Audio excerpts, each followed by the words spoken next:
2026 সালেই ভারতে আসতে চলেছে রাশিয়ার আকাশ প্রতিরক্ষা ব্যবস্থা S-400।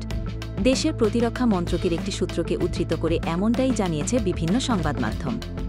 ওই সূত্রের দাবি 2026 সালের মধ্যে S-400-এর একটি ইউনিট ভারতে আসবে। আরও একটি ইউনিট আসবে 2027 সালের মধ্যে। 2018 সালে S-400-এর মোট 5টি ইউনিট ভারতে পাঠানোর বিষয়ে সম্মত হয়েছিল রাশিয়া। এগুলির মধ্যে 3টি অনেক আগেই ভারতে এসেছে। অবশিষ্ট 2টি ইউনিটের জন্য দীর্ঘদিন ধরে অপেক্ষা করছিল নয়াদিল্লি। ঘটনাচক্রে চীনের তিয়ানজিন শহরে এসসিও সম্মেলনের ভাগে প্রধানমন্ত্রী নরেন্দ্র মোদী এবং রুশ প্রেসিডেন্ট ভ্লাদিমির পুতিনের বৈঠকের পরেই গতি পেল S-400 ভারতে সরবরাহ করার বিষয়টি। অপারেশন সিঁদুরের পর ভারতের 15টি শহরকে লক্ষ্য করে ক্ষেপণাস্ত্র হামলা চালিয়েছিল পাকিস্তান, কিন্তু নির্দিষ্ট লক্ষ্যে পৌঁছানোর আগেই সেই ক্ষেপণাস্ত্রগুলিকে ধ্বংস করে দিয়েছিল ভারতের আকাশ প্রতিরক্ষা ব্যবস্থা। রুশ S-400 ব্যবহারেই এসেছিল সেই সাফল্য। ইতিমধ্যেই রাশিয়ার সঙ্গে যৌথ উদ্যোগে S-400 ট্রায়াম্ফের নির্মাণ শুরু হয়েছে প্রযুক্তি হস্তান্তর পর্ব।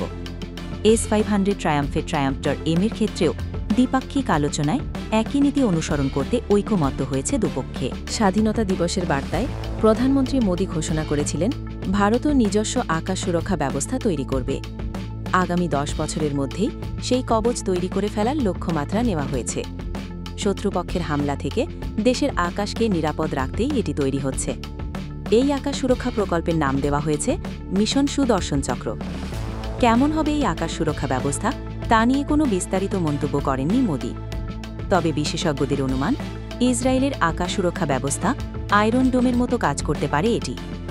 তারা মনে করছেন, আরও S-400 ব্যবস্থায় সেনাবাহিনীর হাতে এলে মিশন সুদর্শন চক্র আরও শক্তিশালী হবে। গত বছর রাশিয়ায় গিয়ে S-400 ব্যবস্থা সরবরাহের বিষয়টি তুলেছিলেন কেন্দ্রীয় প্রতিরক্ষামন্ত্রী রাজনাথ সিং। রাশিয়ার সামরিক আধিকারিক দিমিত্রি সুগায়েভ রুশ সংবাদ সংস্থা তাসকে বলেন, ভারতের কাছে ইতিমধ্যেই S-400 প্রতিরক্ষা ব্যবস্থা রয়েছে। আমরা এ বিষয়ে সহযোগিতা আরও বৃদ্ধি করতে পারি। আর তার অর্থ হল আরও নতুন জিনিস সরবরাহ করা। এখন আমরা এই বিষয়ে আলোচনা করছি।